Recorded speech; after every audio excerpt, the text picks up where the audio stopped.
Welcome to the RotoWire Prospect Podcast. I'm your host, James Anderson, and I've got a special holiday prospect mailbag for you on Christmas Eve here.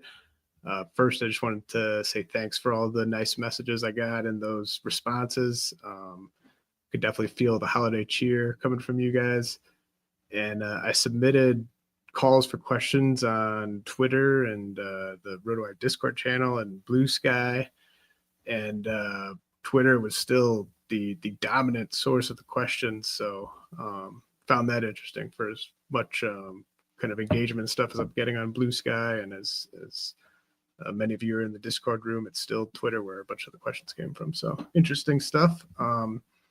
All the prospects, or pretty much all the prospects that I'll be discussing, have outlooks that I wrote up on rotowire.com and on the RotoWire 2025 MLB Draft Kit app, which is available for purchase in the App Store. So if you want me to go into more detail about the tools or the 2025 outlook for a lot of the prospects we'll be talking about, I would recommend checking out their outlooks that are up on the site and in advance of that big prospect rankings update that will be on January 15th, the day that all the international prospects sign. And you guys know I'm not like a huge self-promoter, but yeah, if you guys have been enjoying these podcasts all off season with minimal advertising, and it would just mean a lot if you guys re-upped your baseball subscription. And if you've already done that, subscribe to the YouTube channel, like this video. And if you've done all three of those, then I thank you very much. And I wish all of you very happy holidays. So let's get to the questions. We'll start with one from Bob May. I got several questions here about Matt Shaw that we'll be starting with. So Bob says, it looks like Matt Shaw of the Cubs has moved up your rankings. Do you expect him to be the opening day third baseman for the Cubs? And then any other big movers in your rankings since your last update? So Bob was referencing a post I made in the RotoWire Discord room a few days ago just about where Roki Sasaki will be ending up. So I shared what my top six would look like as of today, and it would be Sebastian Walcott of the Rangers at 1, Roman Anthony of the Red Sox at 2, Jason Dominguez of the Yankees at 3, Christian Campbell of the Red Sox at 4, then Roki Sasaki at 5, and Matt Shaw at 6. So Shaw was in kind of a big tier, and he moved from kind of the back of that tier to the top of that tier, up from 12 to 6 is where I would have him now. And there's just no concerns anymore about the playing time here in the short term. Now that they've got third base open for Shaw, I expect him to just be the opening day third baseman. And so Campbell and Shaw both jumped over Leo Dallas, DeVries, and Walker Jenkins, or at least they will jump over those guys on the coming update. It's just, I think it's kind of like the closer you get to opening day, the more I'm sort of got an eye towards, winning leagues in 2025. And I do think if I was doing a startup draft, I can't honestly say I would take DeVries or Jenkins over Campbell or Shaw, just kind of given the gap in ETA. Mr. Baseball says, how many at-bats for Christian Campbell, the Red Sox, and Matt Shaw of the Cubs in 2025? And what are your projections for both players? I expect Shaw to be the opening day third baseman. Like I said, I think he could push north of 600 plate appearances with good health and a steady performance. I'd probably project him for more like 525 plate appearances, just to bake in the risk that he struggles a little bit and loses playing time or gets injured. And then Shaw, I think there's an outside chance that he could go 2020 as early as his rookie season, but probably projecting like 14 to 18 homers, 15 to 25 steals, something like a 245 average. I think Shaw eventually hits closer to 275 at his peak, but he's a worse prospect and a worse hitter than Wyatt Langford a year ago, and Langford only hit 253. So it's just it's a big jump, even for these really good hitting prospects to go from AAA to the big leagues. As for Campbell, batting average is something that he is going to excel at theoretically. I think he could actually hit even better than Langford did as a rookie if he hits a high-end outcome, but less locked in, I think, to the same type of playing time that Shaw appears to be headed for. He could still win an opening day spot, but I think Campbell, I would project more like 450 plate appearances compared to 525 for Shaw. And then Campbell could still get to like 10 to 15 steals, 12 to 18 home runs, that type of thing. But the Red Sox, it's clear that I don't think their off season's over. So we might have a better idea on Shaw's playing time in a month or two. And then Mike Gavin says, how much should Matt Shaw rise in ADP versus how much will he? I saw someone post that they took him in the 4th round. So the highest Shaw's been taken in a NFBC draft over the last 10 days is 190. I just completed Mike the Mouth's Holliday Fast DC this past weekend, where Shaw went at pick 245. So I understand the excitement. I haven't seen anyone take him as high as you're saying in these high stakes NFBC drafts. And again, like Shaw could go 2020 as a rookie, but that's as high, that's his absolute ceiling. And I think his floor includes just unforeseen struggles and a demotion to AAA. Like he's not like that would be a surprise. Like I said, unforeseen struggles, but it wouldn't be crazy to see a prospect, the 6th best prospect in a weak prospect class, need more seasoning at AAA. So there's a really wide range of outcomes here. I looked at the recent ADP data for third baseman.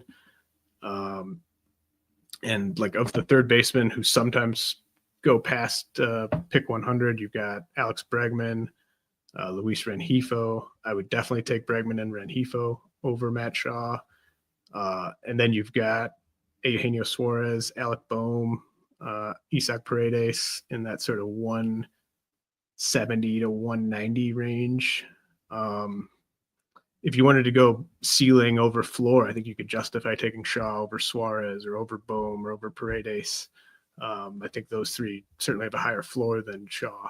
But I think that's where you kind of start having that debate of floor versus ceiling. And Maikel Garcia technically has a higher ADP than Matt Shaw in these recent drafts, but I think it's Shaw over Garcia pretty easily there.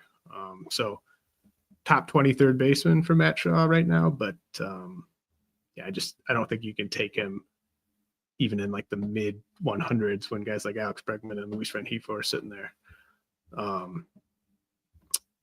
And then in the dugout, another third base prospect worth discussing says he's dying to know about Coby Mayo and what the heck happened to him last year. Yeah, so Coby Mayo, I think, he obviously was clearly overmatched in the majors. I think you could just tune in as early as like his 3rd or 4th game, and it was clear that he was sort of already in his head and was pressing pretty hard. And if you look at Mayo's game log, he was never like steadily playing. He had 3 games in a row where he to start his big league career, and then it was kind of pinch hit appearance here, start here, another pinch hit appearance, then he gets set down. Like it's just I would throw it mostly out. I do think I wouldn't expect Mayo to hit much better than like 240, 245, maybe like a best realistic scenario as a rookie. But I do think there's going to be another buying opportunity on Mayo heading into 2026. Like I could see him having, a year where he has flashes of looking like that future cleanup hitter, but he's just too inconsistent. The playing time's still a little inconsistent. And he kind of leaves another somewhat sour taste in people's mouths after 2025. And then you buy back in for 2026. I just, there's not enough of a discount, I think, to kind of justify taking him just given how deep third base is right now, but very, very talented hitter still and someone I still like long-term.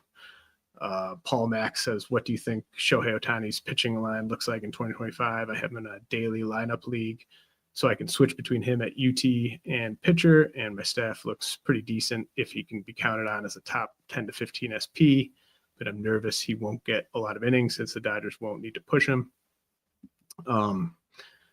Yeah, I buy the 139 innings that Steamer has for Ohtani. He probably won't make a start in early April. Already been ruled out for that first series. But I think they'll just pitch him in a 6-man rotation once he's ready. It's not, I don't think it's like a thing where Shohei Ohtani will be cleared to pitch and the Dodgers just won't be using him because they want to save him for the playoffs or something. I think once he's ready, he'll be pitching in the 6-man rotation. So, you're not going to get 160 innings. If he gets to 139, is that enough for him to be a top 10 to 15 SP? Probably not, but like he'll pitch like a top 10 to 15 SP on a per start basis. And obviously Ohtani's just incredibly valuable in any league, but especially those leagues where you can move him around day to day between pitcher and hitter. So I assume Paul's just asking, do I need to get more pitching to make up for the fact I'm not getting a full season of Ohtani? Yeah, maybe, but seems like a good situation nonetheless. Camposit says, are there any buy low candidates in Dynasty that you're particularly keen on? He's thinking of Nolan Jones or Trevor Story type, someone who can make a significant impact if they return to previously shown production levels. Yeah, I mean, those are interesting names. My buy low targets are usually kind of pre-breakout guys or guys that I expect to take another leap beyond what we've already seen from them. That's more my wheelhouse. I'm not as good at getting the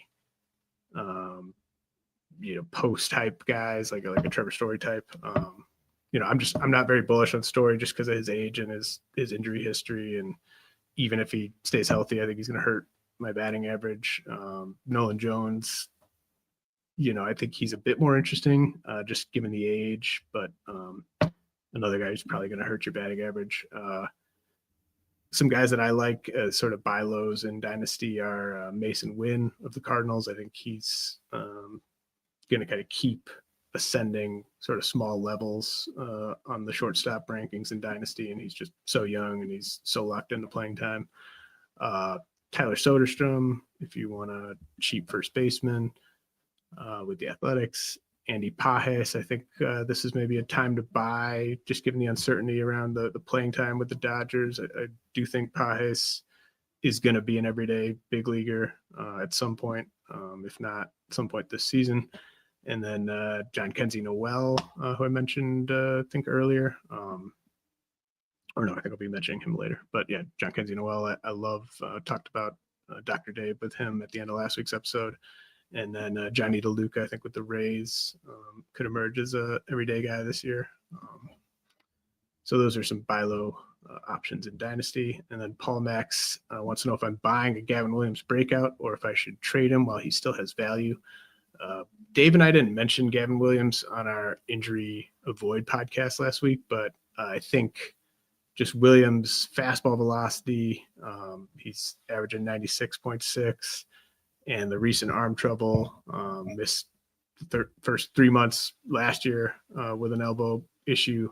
I kind of thought that one was going to lead to Tommy John surgery. It didn't, but it kind of feels like Williams is due. So I like Williams' skills quite a bit. I liked him a lot as a pitching prospect. And the price tag's not crazy. Like he's not getting supremely overdrafted. I think that's why Dave and I didn't mention him, because he is going in like the mid 200s where you're not looking at like risk-free pitchers in that range, obviously. I do prefer some of the older guys that come with similar concerns. I just think like Jesus Luzardo, maybe that's not his range anymore now that he's with the Phillies, but like Frankie Montas with the Mets, I would take over Gavin Williams this year. Nestor Cortez, now that he's with the Brewers. Just some options that I'd prefer over Williams, but if he stays healthy, I think he could be in for a great year. Dave Brown says, how would you rank Grayson Rodriguez, Shane Baz, Shane McClanahan, Gavin Williams, and Bobby Miller for 2025 and for the rest of their careers? And then he says, have Christian Scott of the Mets, or he also has Christian Scott and River Ryan of the Dodgers stashed on his IL and wants to know where they would rank on that list for the rest of their careers. So For just 2025, I said, well, it's not a group of guys that I'm going to end up with much of, with maybe the exception of Shane Baz. But I'd rank them: Grayson Rodriguez, Shane Baz, Shane McClanahan. Obviously not getting McClanahan if that's how I rank him. Gavin Williams, Bobby Miller last. I'm not interested in Bobby Miller, given what we saw last year. I think he's broken and not like an assistant. Like, there's just so many options with the Dodgers. There's no reason for him to get an opportunity unless he's much, much, much better than he was last year. Talked about Williams already. I thought Dave brought up some good points with regards to Grayson Rodriguez's price tag last week. I would still take him first of these guys, but I'm not going to take him at his ADP. And then Shane Baz is the only one where I think there's sort of not enough of an injury concern to scare me off at the price. And then long term, I'd rank those guys: Rodriguez, Baz, McClanahan, Williams, Christian Scott, River Ryan, and then Bobby Miller last. Eric Samolsky says, hey, Eric, do the additions of Jock Peterson and Jake Berger mean Evan Carter will struggle for playing time in Texas in 2025? I don't think Carter will struggle to play against right-handed pitching as long as his back is cooperating. So if Carter's not playing, I assume it's because his back's not right. But I think the Rangers deserve a lot of credit for how they've organized their roster. They've just got the right depth at the right spots. Like, if Carter's not ready, they have Leiter Taveras available, who's a very capable fourth outfielder who can step into a regular role. And then on the infield, they've got Josh Smith and Ezekiel Duran for when Josh Young and Corey Seager inevitably miss time. So I just think that the Rangers have done a really good job making sure they have depth at the right spots, but they definitely they're invested in Evan Carter being a strong side platoon center fielder for them. It might not work out. I've been lower than Carter pretty much the whole time, but they're not going to abandon him. It'll just be whether his back abandons him. Yukon Jack, your thoughts on Emmanuel Rodriguez of the Twins and Sebastian Walcott of the Rangers? I've got another Rodriguez question, so I'll just cover Walcott here. So Walcott's my number one fantasy prospect. I think he's the only prospect where there's obvious first-round fantasy upside. He might not get there, but it's not hard for me to envision Walcott being a 270 hitter. It's 30-plus homers, 30-plus steals.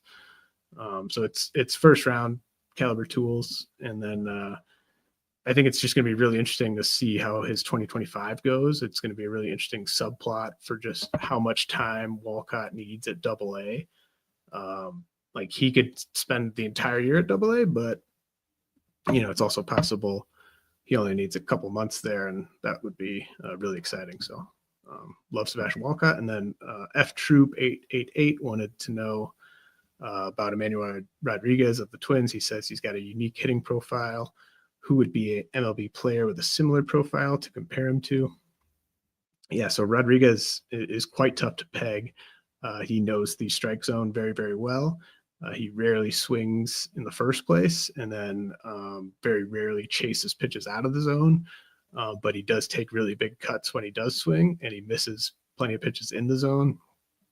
And then when he connects, he hits the ball as hard as anyone in the minors. It's the type of profile that you would usually associate with a first baseman. Maybe like Max Muncy is kind of the guy that I came up with to compare Rodriguez just as a hitter for average and for power and for OBP. I think Max Muncy is a good comp.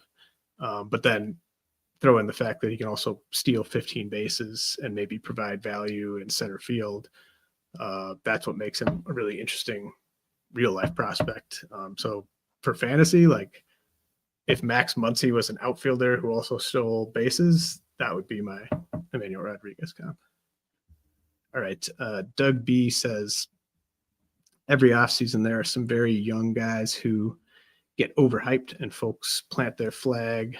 Hedbert Perez of the Brewers, Marco Luciano of the Giants are the ones Doug cites.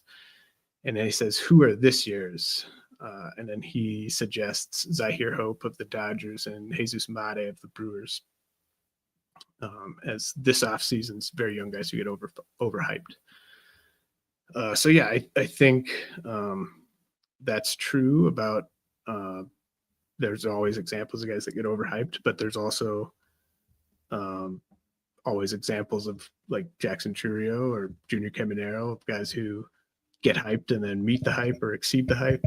And I think most people would say Mate and Hope are more along those lines, where you're right about the hype, but you're maybe wrong about the likely outcome.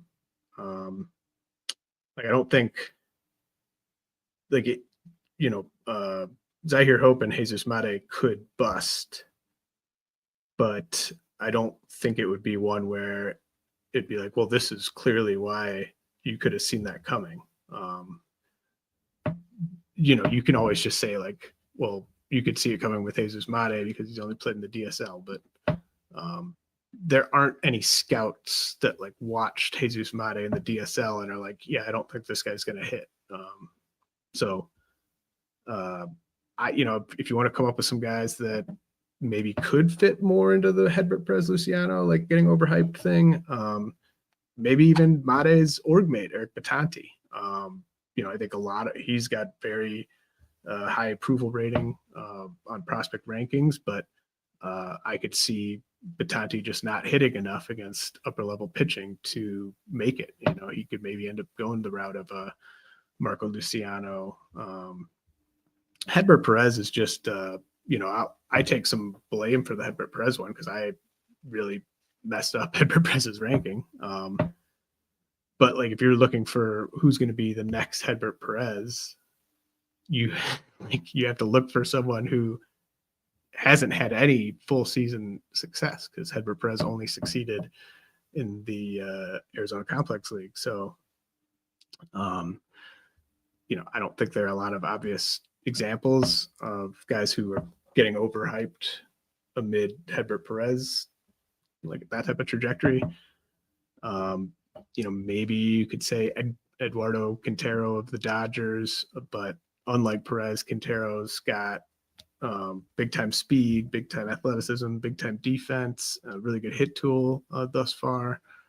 So, I think Hedbert Perez was more a fault of the rankers, and then Luciano just kind of, I think I was quicker than most to sort of get off of Luciano, but I think he was just more a example of sometimes prospects don't pan out.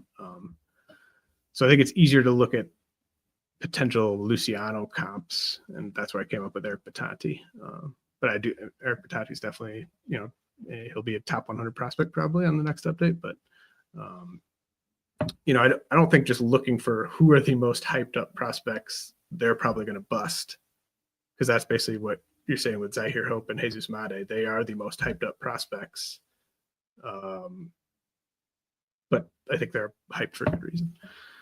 Neil Mills says, who are some prospects you think have the best shot at 30 or even 40 homers? So the prospects who have the requisite power and the hit tool and the realistic opportunity to hit 30 to 40 homers. I could have a really long list of guys where, like, if everything breaks exactly right, then they're hitting 30 homers in the big leagues. But I wanted to look at just realistic guys that could hit 30, because there's a big difference to me between even projecting a guy for 25 homer power and 30 homer power. Lots of guys have years where they're hitting in the mid 20s of homers, but not many guys are annual threats to hit 30 plus. So the prospects I came up with are Sebastian Walcott of the Rangers, Roman Anthony of the Red Sox, Zyhir Hope of the Dodgers, Coby Mayo of the Orioles, Bryce Eldridge of the Giants, Nick Kurtz of the Athletics, Jack Caglione of the Royals, Xavier Isaac of the Rays, Cam Collier of the Reds, Emmanuel Rodriguez of the Twins, Zaro Montes of the Mariners, Robert Callas of the Rockies, Braden Montgomery of the White Sox, Colby Thomas of the Athletics, and Ryan Clifford of the Mets. Cam Collier is someone who is going to be a notable riser for me. Just comparing Cam Collier versus Xavier Isaac or versus Lazaro Montes. I think he does pretty well. So Cam Collier is going to move to first base, I think, for the Reds long term. Ryan Clifford's maybe another guy that would surprise people to be mentioned there, but Clifford was one of the youngest hitters at AA last year, and he was one of the most effective power hitters at AA last year. He might get platooned, and that would probably be the main impediment for him getting the 30 homers, but I think he's got the power to get there. Ross Redk says, what do you think the odds are Sean Burke of the White Sox has the command to actually stick as a useful starter? He was surprisingly interesting to end 2024, but I'm not sure I believe the command after so many issues in the minors. Burke has been one of my favorite 2025 breakout candidates since I discussed him on the September 25 podcast with Eno Saris. He's not a safe pick in the mid 300s. So, when you're recommending a starting pitcher, like in the mid 300s, there's usually at least one clear flaw, maybe multiple clear flaws. So, I think you're right to point out Burke's poor track record of control. But I think it's arguably easier to throw strikes in the majors now than it is at AAA, just due to the balls and strikes challenge system and the caliber of the umpires. So we've seen guys, log 13%, 12% walk rates at AAA and then come to the big leagues and it's like 8%, 9%. So that can happen. And then also we've seen some of these bad teams, especially like the White Sox and the Angels and Athletics and Marlins, like they might get more out of their players when they're in the majors than when they're at AAA because all their best coaches are in the majors.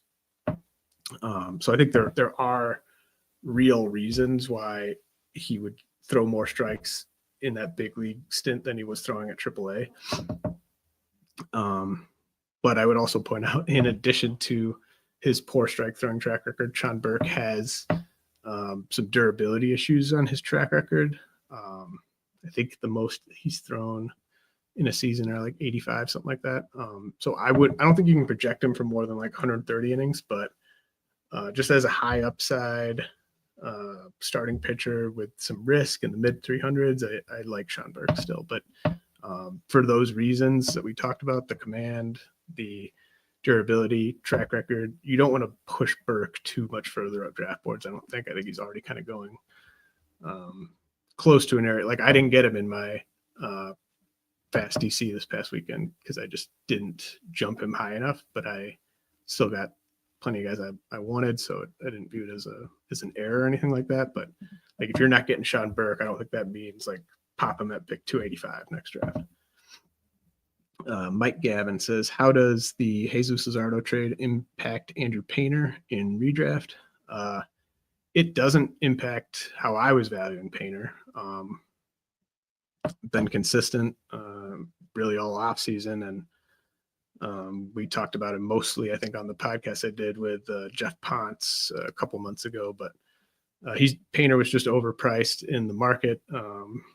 Way more uncertainty in the amount of innings that he was going to throw in the big leagues than I think the market had factored in there. Obviously, if you were drafting Andrew Painter thinking he was going to be in the rotation in April, then that's going to change with them announcing basically yesterday that they're like targeting July is when they want Andrew Painter in the big leagues. So, now I think he will be overdrafted less than he was before, but it's still probably going to be too rich for my blood. And as an aside, I love the Jesus Luzardo trade for the Phillies. I just love that type of buy low move on a pitcher with his stuff who's coming from a bad situation. So great job by Dave Dombrowski there. Jeff Johnson says, would you trade Andrew Painter for James Wood or Roman Anthony in a head-to-head category dynasty league? I would. I think Painter would be great in that format if all goes well. But Wood is 22, Anthony's 20. They're premium young position players. I still think that's how you should build in Dynasty. But, there are situations like, I know some of you play in these leagues where only 4 outfielders are started and it's like shallow to begin with. And then you've just got really good outfielders on benches. If it's like that, then maybe you hold Andrew Painter. Maybe if you've got a loaded outfield and it's a league where it's just really hard to acquire good pitching, maybe you hold Painter. But I would generally always trade a pitching prospect of Painter's caliber for big league hitters. I guess you could say Rowan Anthony's not a big league hitter yet, but he could make the opening day roster. So Eric Samolsky says, when do you think Noah Schultz of the White Sox will debut? I think it's really tough to say with pitchers that are as young and as inexperienced as Schultz, because they're the players where it's just least likely to be a linear trajectory. Like this is when, injuries start derailing things or inconsistent mechanics start derailing things. Like Noah Schultz is still 6'9". We've seen guys like Forrest Whitley, Mackenzie Gore struggle at, once they kind of get to that AA level, things start going wrong. So there's just all kinds of pitching prospect stuff that can go at this stage. But if Schultz were to stay healthy and on a linear trajectory, he could be in the big league rotation by Memorial Day. There's nobody that's going to be keeping him out of the rotation. It's just kind of like, when do they want to start the clock? So, just a total boomer bust pick and draft and holds. You might get nothing. You might get 100 really good innings. Just tough to say. Dynasty Junkie. I feel the Dynasty community is sleeping on Kevin McGonigle of the Tigers. I want to get crazy and hang a Dustin Pedroia comp on him. He was involved in a trade in an OBP league of his, and he wants me to grade the trade. Adley Rutschman for McGonigle, Jordan Lawler, Noble Meyer of the Marlins, and Cade Horton of the Cubs. So I assume the way that Dynasty Junkie phrased this, that he's the team that got the McGonigle, Lawler, Meyer, Horton side. And I hate to pick against the person asking the question, but I would give the team that got Rutschman an A, and I would give the team that got the 4 prospects a D-. with Rutschman, like I think at worst you're getting a top 5 catcher, several more prime years. Like that's kind of like the worst realistic scenario with Rutschman. And then at best case scenario with Rutschman, you might be buying low on the number 1 fantasy catcher whose 2024 season was hurt by injuries midway through, and who could set new career highs in home runs and RBI with the new home dimensions in Baltimore. So there's very little risk with Rutschman and some upside there. And then with the 4 prospects, you're taking on 2 pitching prospects I would have zero interest in trading for this offseason. Horton due to durability, Meyer due to poor control. I don't think buying low on potentially broken pitching prospects is a smart move. You want to be adding these guys off waivers. You want to be adding them in your first year player draft. You don't want to be trading for them. And then, McGonigle is a second base prospect with questionable power, who has, really good hit tool thus far, has upside on the base pass, but, second base prospects, you want to be careful with throwing around the Dustin Pedroia comps and the Jose Altuve comps because, and I know you prefaced it saying it was kind of crazy, but there's just always a handful of second base prospects who seem to have really impressive hit tools, and there's just very, very few times where it turns out to be a borderline Hall of Fame career, so maybe McGonigle ends up being a top 10 fantasy second baseman. I could see that. But I think Jordan Lawler is actually still the best piece going out of the 4 prospect side, even though this is a very obvious offseason to cash out Lawler in dynasty leagues.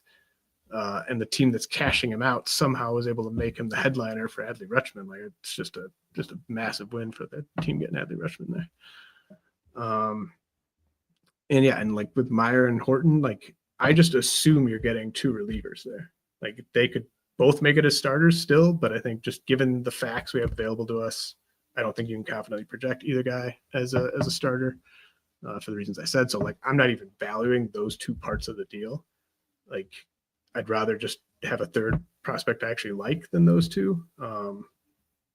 So yeah, Adley side by a lot. Tim Buchanowski says, for a win now roster, would you consider offering Walker Jenkins of the Twins for Roki Sasaki, aka the first pick in a first-year player draft? And yes, I would do that. As I mentioned at the top, I will have Roki Sasaki ranked 5th and Walker Jenkins ranked a little lower in the top 10. Tim McCall says, am I crazy for wanting to take Nick Kurtz of the A's over Travis Basallo of the Guardians at 1-2 in my first-year player draft? He says he has Christian Walker at first base and Kettle Marte at second base, and he's currently trying to trade down. Says it's a 14-team head-to-head category league. So yes, I've got Kurtz ranked second right now on the first-year player draft board that is up at RotoWire.com. And I've got Jack Caglione third and Basallo fourth. So we're on the same page, at least with Kurtz versus Basallo. Although I will say, for what it's worth, I think Kurtz over Basallo is not necessarily going to be a consensus opinion, but I don't think Basallo is just going to go second in 90% of first-year player drafts. I do think Kurtz is going to go second in more than 10% of them. So like that's a popular enough take, I think, that if you just want to be careful if you're trying to trade down and still get Kurtz, like he might go 1-2 unless you know what those owners are going to do. Ed from the Bronx says, what level or range of prospect would it take to drop down from 1-1 to 1-2? So essentially for me, that's saying Roki Sasaki equals Nick Kurtz plus what? So I'm tentatively going to have Nick Kurtz and Jack Caglione probably like back to back around 20th overall. And then I'm going to have Sasaki 5th. So I think if you get like a borderline top 10 prospect thrown in with the 1-2 pick, that's enough to move down from 1. I don't know if I would do it, but I'd say it's like fair. So if you said Dylan Cruz or Bubba Chandler or Zahir Hope plus 1-2 for 1-1, I think that makes it fair. And then if you want to do it, that's kind of up to you at that point. But definitely a significant top 15 prospect, I think, at least, with the 1-2 pick to move up to 1-1. All right, Sedona. I know Sedona asked a bunch of questions. I picked what I thought were the best ones, and I answered those. He says, many who drafted Yoshinobu Yamamoto before Paul Skeens last year have been living in regret. Any chance you draft Chase Burns of the Reds over Roki Sasaki in a first-year player draft? So I would guess that all who drafted Yamamoto before Skeens are living in regret. Even though Yamamoto is also kind of a borderline SP1. But I don't think the parallel you're looking for is Burns versus Sasaki. I think it would be more like Bubba Chandler versus Sasaki. I know Bubba Chandler's not a first-year player draft prospect, but a year ago I had Skeens ranked 8th overall, and I currently have Burns ranked 51st overall. So it's not an apples to apples.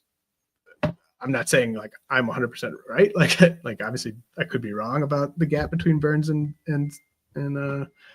Skeens, but you wouldn't be able to say that they were valued the same at the same time, because I'm valuing Burns much less highly than I valued Skeens a year ago. But I do have Bubba Chandler ranked basically in that exact spot as Paul Skeens from a year ago. I don't think I would be brave enough or confident enough in Chandler to, like, I could even be right about how good Chandler's going to be and still lose Chandler for Sasaki. And I also just know the market demands that I get more than just Bubba Chandler from dealing Sasaki. So no, I would not consider like trading the 1-1 pick for Bubba Chandler, which I think is a fair comp to, the Yamamoto versus Skeens thing from a year ago. But yeah, I think the market dictates you get much more than that for that 1-1 pick. Doug Fraley Jr. says, with Cam Smith now in Houston, will you have him a little higher in your rankings with him seemingly less blocked by other prospects in their system as opposed to when he was with Chicago? And then he wants to know what my general feel for Cam's upside is. So I think it is a slight upgrade for Smith's value to go from Chicago to Houston, but I was actually a little lower on him prior to that trade than I was at the time of the last update, just due to, like, I wrote his outlook. I, sort of knew it at the time, but I just it was more apparent to me just sort of how he did hit for a bunch of power at single A, but he still hasn't proven that he's sort of fixed his swing path issues in the upper levels just from an over the fence power standpoint. Because Cam Smith he's one of the younger college hitters from this past class, and I think with some of the most projectability of the college position players, just because he might still be scratching the surface, especially as a power hitter. But he's got a really good hit tool, really kind of physical profile for third base. So he's going to have to stay on top of his conditioning, I think. But I think he probably will.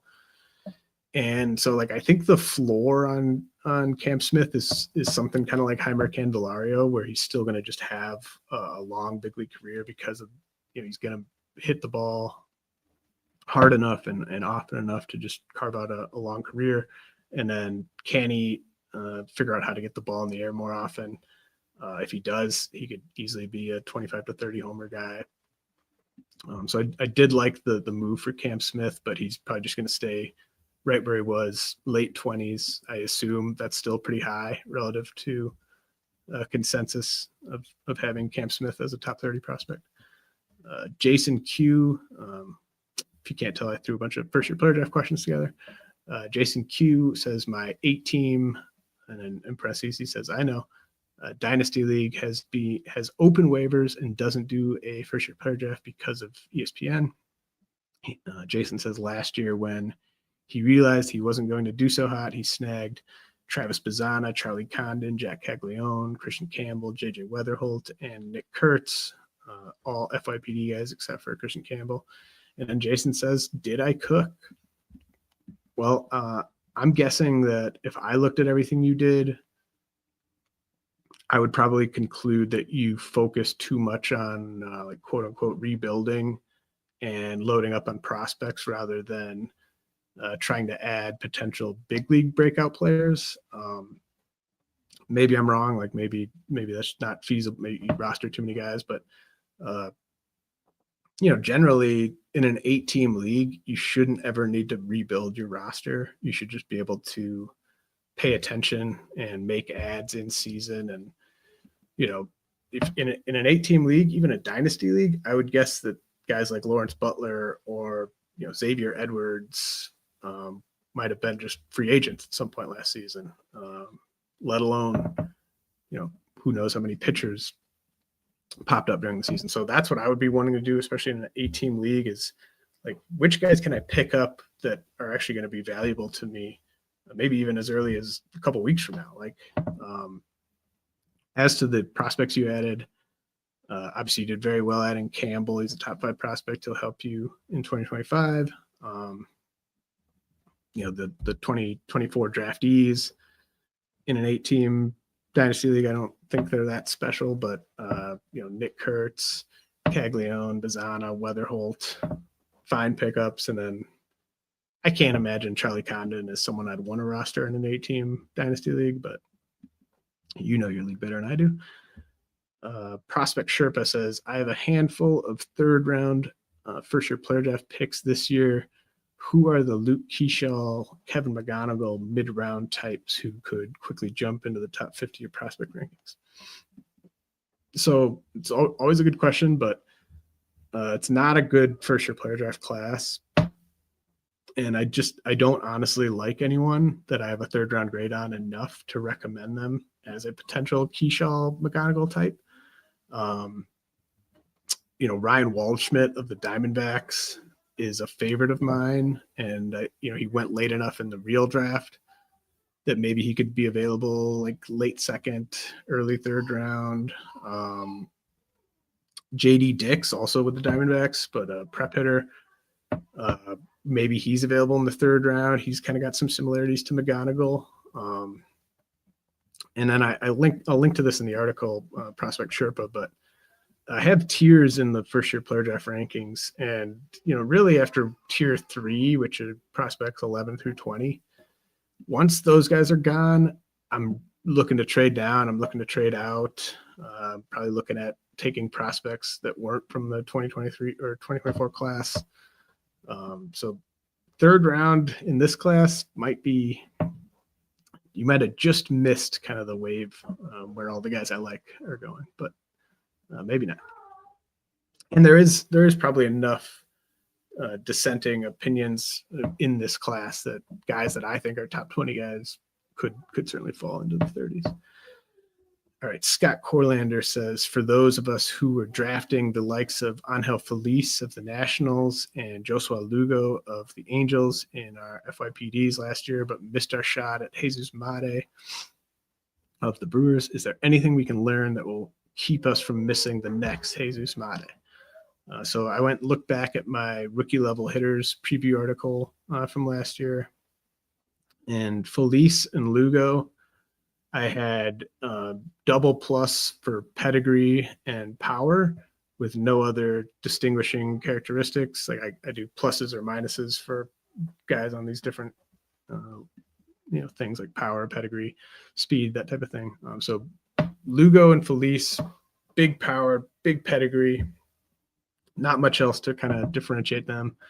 And then Mate was a plus for age to level, a plus for pedigree, and a plus for power. No minuses, no double pluses. And we obviously had no idea at that time that he was as good of an athlete as he is, because I didn't even have him for plus speed.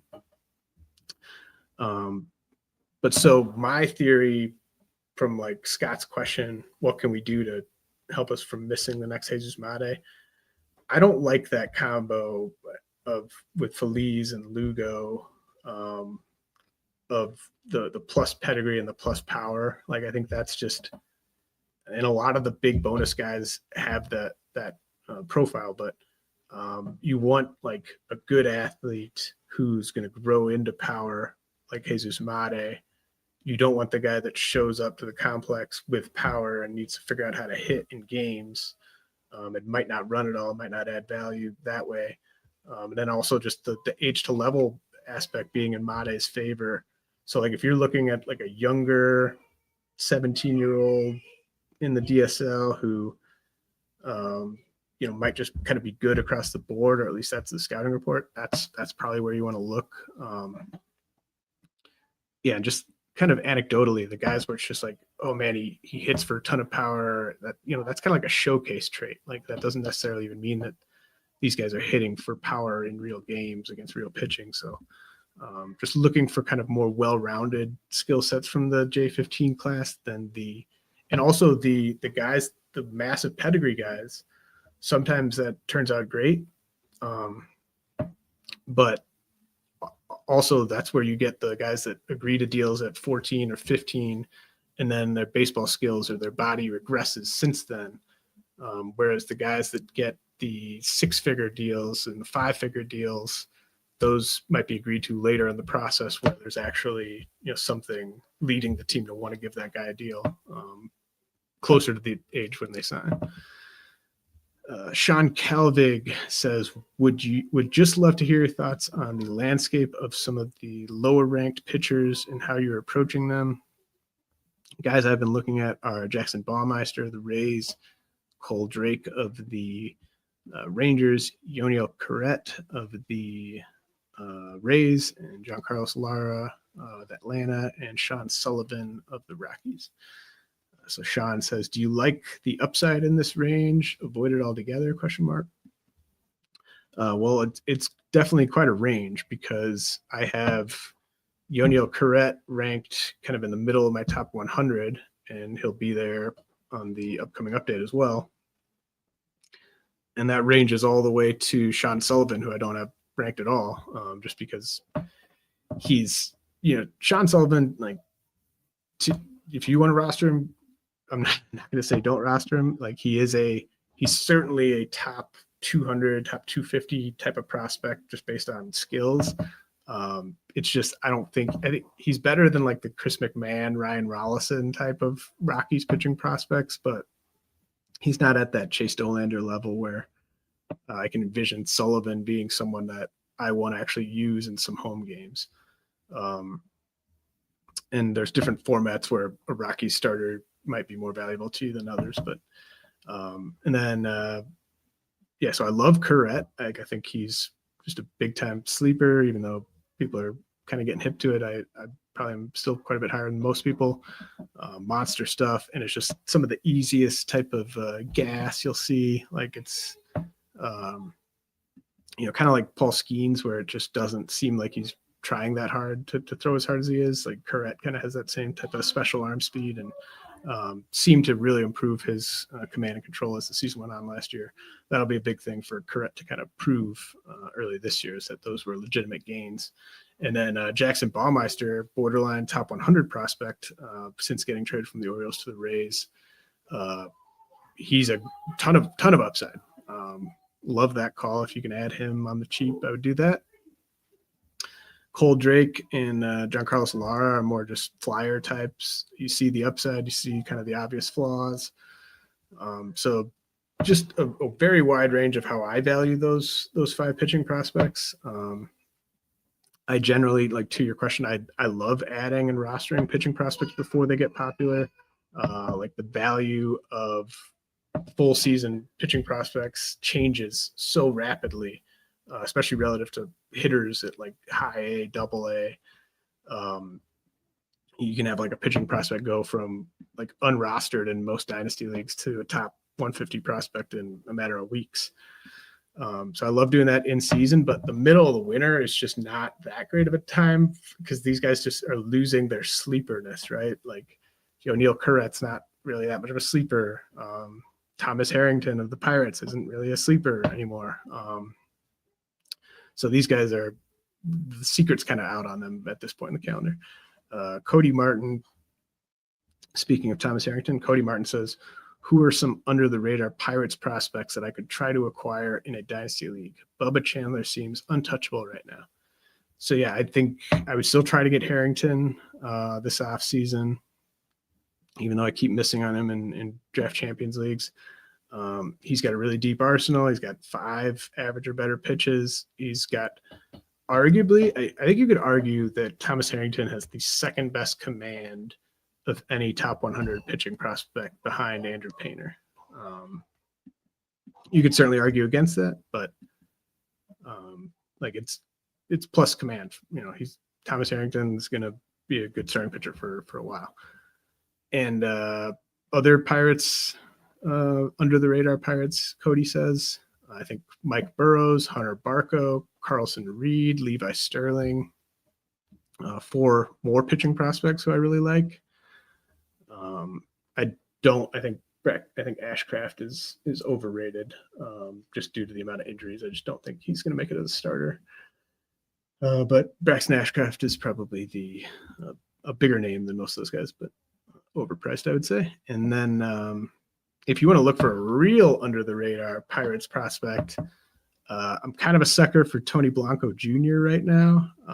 He's probably, in all likelihood, he'll never amount to anything, but just a massive, like 6'7" first baseman with bloodlines, just crazy power, and probably won't hit enough to get to it. But Tony Blanco Jr., if you're looking for a fun under the radar Pirates prospect, and then there are 3 position players that everyone, or at least their best 3 position player prospects: Termarr Johnson, Connor Griffin, Nick York.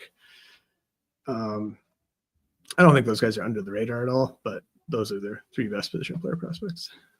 Sedona says, you seem to be the high man on Cole Carrigg of the Rockies. what's his ceiling, and then any player comps. So I'm pretty proud of this player comp. Cole Carrigg. How about Eric Burns? Ideally with a longer prime, but Eric Burns slashed 269, 330, 451 with 77 homers and 99 steals from 2004 to 2007. So a 4-year run there. That there were some funky stat lines in there. So that was certainly a time in the game of baseball where people were still doing stuff pretty rampantly. But yeah, I think just the way they play, Carrigg is a really good athlete with a quick bat. He plays with his hair on fire, seems to get the most out of his tools. So I think Eric Burns is pretty solid comp for Carrigg. So like you're hoping for like 15 to 20 homer, 30 steal type of seasons if it all goes well, with quite a good batting average, especially with him playing half his games in Coors ideally. But it's really challenging to slot a player like Carrigg in the rankings where I really like him, but he's never played at AA before, and he's going to play it for the first time as an older player. He turns 23 in May. So he needs to handle the assignment to AA, and he's heading to Hartford, which is the only park in the Rockies system that is neutral for hitters and pitchers. The rest are all very hitter friendly. So, this could be a pivot point for Carrigg's dynasty value. I expect him to hit for a high average at AA. I expect him to hit 12 to 15 homers over the full season at AA, and then a ton of stolen bases. But I admit that if Carrigg, if he's just going to be brutal, if he's hitting like 225 in that Memorial Day update, because it's just like, he doesn't really have any excuse. He's age appropriate and then some. So his value could go either way, but I mean, Carrigg's got legitimate fantasy tools. Daniel says, what are your takeaways from Jackson Holliday's first year? I was surprised Jackson Holliday's first year went the way it did. And I don't just mean the struggles at the big league level, but I would have expected him to either have more success at the big league level or spend more time in the minors than he did. But the Orioles clearly thought that the best thing for Holliday long-term was to go through those struggles at the big league level rather than continue to have the same success he was having at AAA.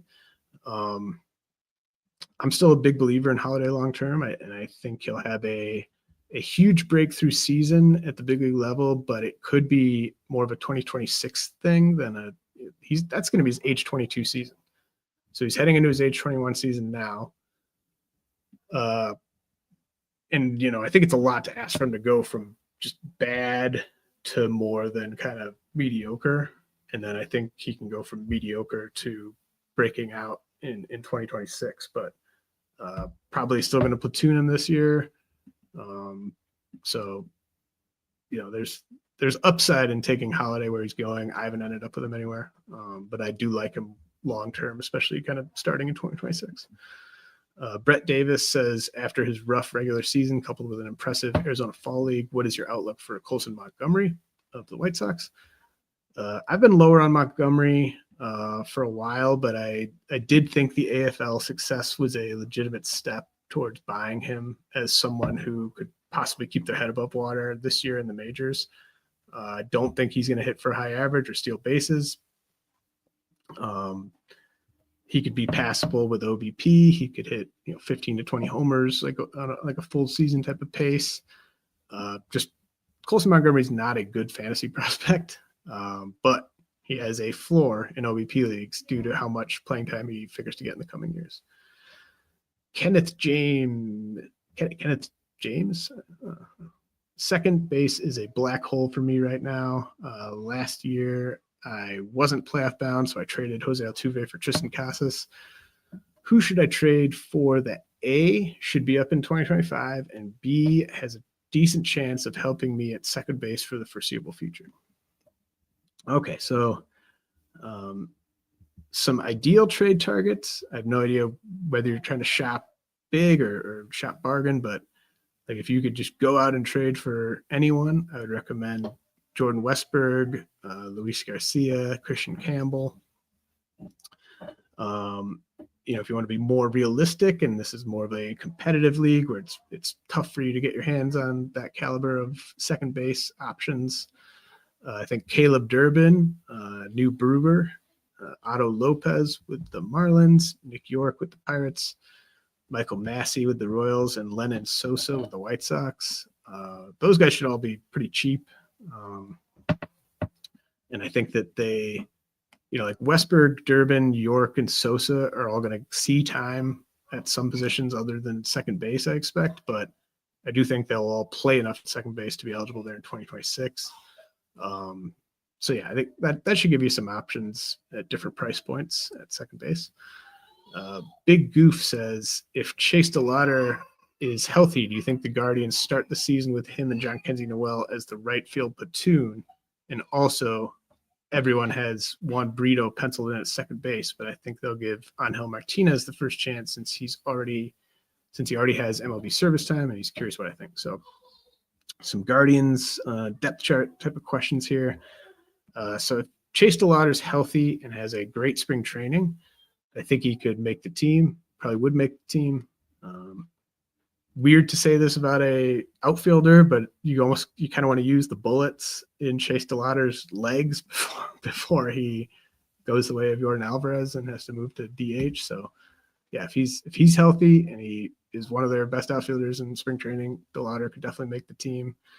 And then John Kenzie Noel, I talked decent amount about him with Dave McDonald last week towards the end of the pod.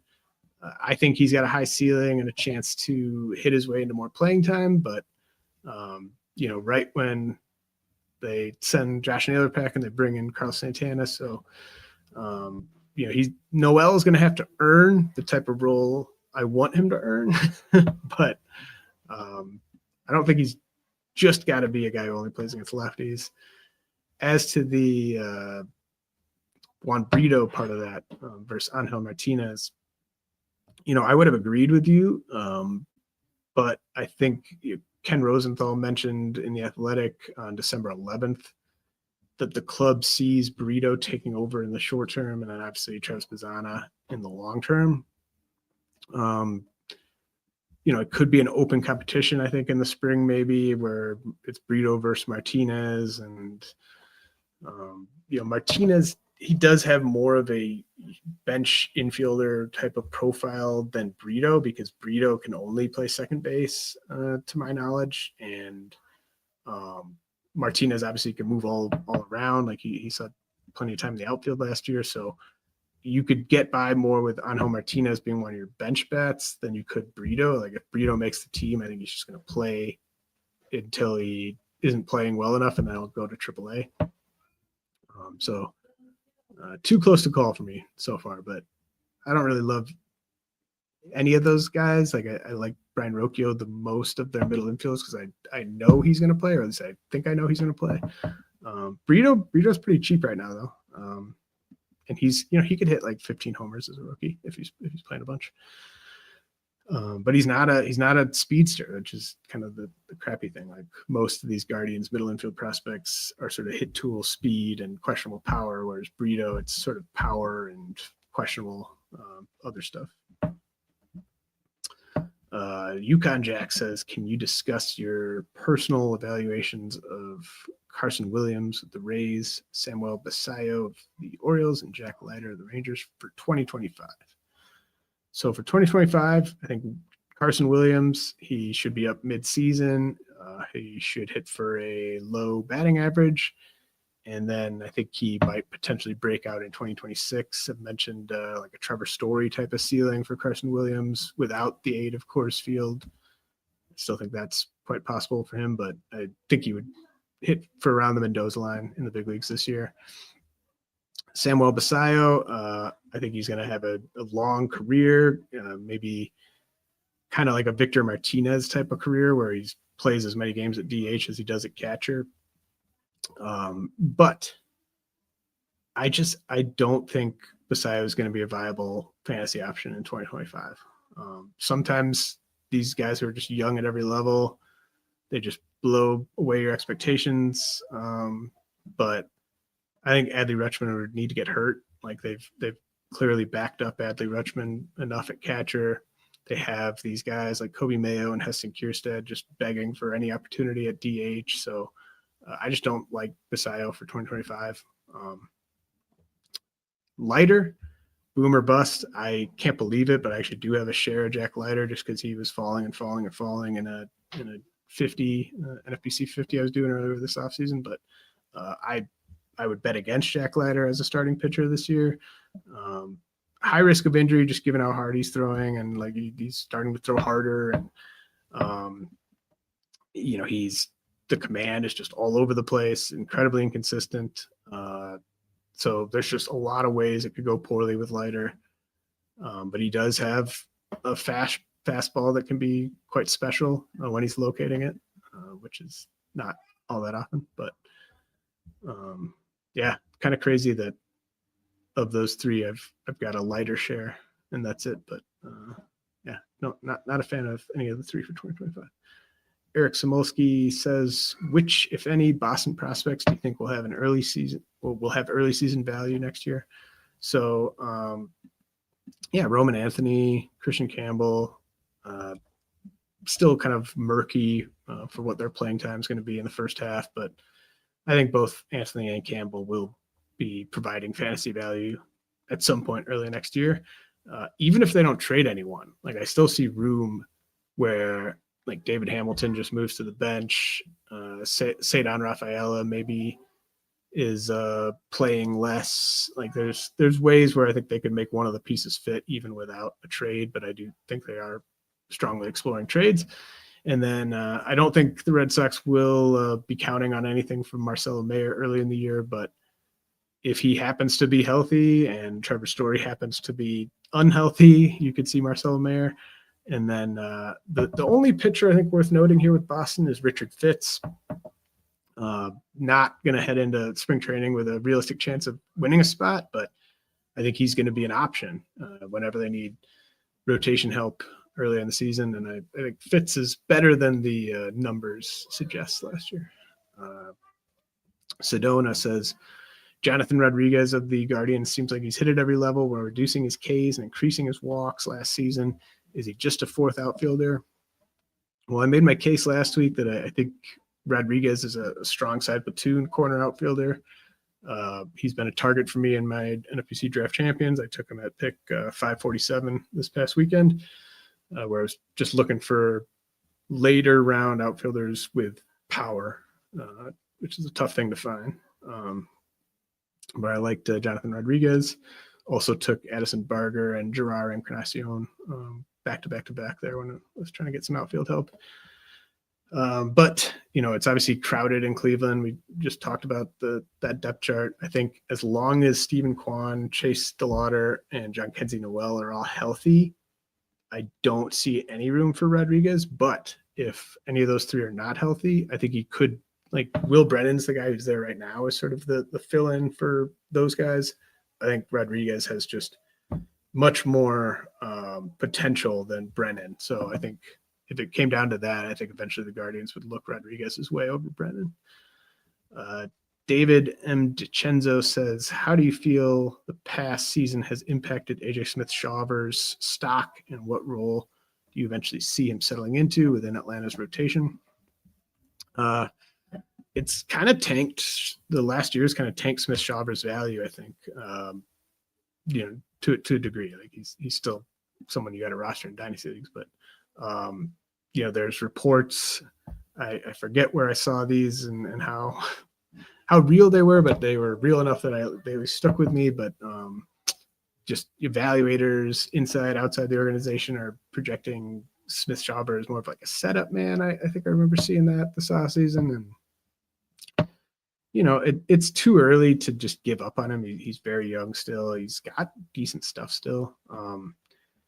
But I'm not targeting him for 2025. I just don't think we saw enough signs of him putting stuff together last year. There was an opportunity really kind of for most of the season. I know he was hurt at one point, but just did not step up. And it just doesn't seem like they're not kind of exuding confidence in him from the outside. It doesn't seem like to me. So There's obviously a big hole at the back of Atlanta's rotation, but I'm guessing they'll bring in a cheap veteran option. And then I also think Spencer Strider might be back sooner than some expect, in which case they wouldn't need a fifth guy once he's back, assuming Arnold stays healthy.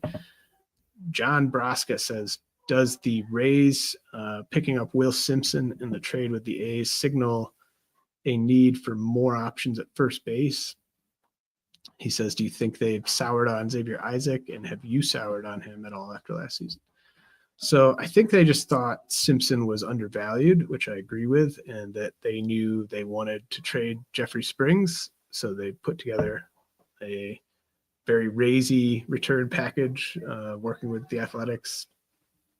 Like the Athletics, I think are a team it's very easy for a team like the Rays to trade for, because I just think they value different types of players. And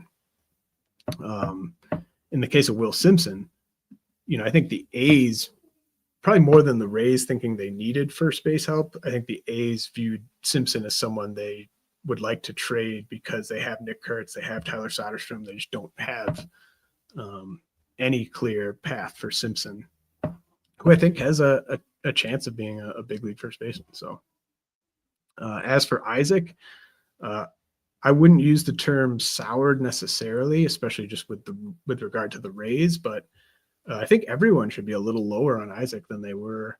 Like, I think his value probably peaked in like May of last year. I don't know why I didn't look that up before this, but I think it was probably like the late May update when his value probably peaked on my top 400 at least. And he had a 27% strikeout rate through mid-May. But then Xavier Isaac had a 36% strikeout rate in the 69 games from mid-May on, split between high A and double A. So there's more hit tool risk with Isaac than I thought there would be at this stage. And I still think he's a top 50 prospect, but I don't think you could just look at his season last year and not have gotten a little lower on him as the season went on. Roy's and PhD says, I've held on to Johnathan Rodriguez for the past 3 years. Any positive park factors for lefties in the new ballpark the Rays are playing in? Yes. Steinbrenner Field is basically a replica of Yankee Stadium. So good news for lefties like Aranda. Good news for Brandon Lau. Good news for Josh Lowe. Good news for Richie Palacios. And then also good news for these guys with the big center oppo power alleys, the righty hitters like Junior Caminero. I think he'll love hitting in that park. Good news for Johnathan Aranda. I think this is going to be a year where you holding Aranda pays off, although he will sit against lefties. Jim Child says, what are your thoughts on Curtis Mead and his future value? Do his struggles last year and lack of true position doom him to a platoon role going forward? Yeah, I think the poor defense is the big problem with Curtis Mead. If he were an above average defensive second baseman, I think he would absolutely hit enough to play every day as kind of like an 18 to 20 homer guy. But just given his defensive shortcomings, he's below average everywhere. He bats right-handed, so if he's getting platooned, it's not the good side of the platoon. And I think that's kind of where he's sort of stuck.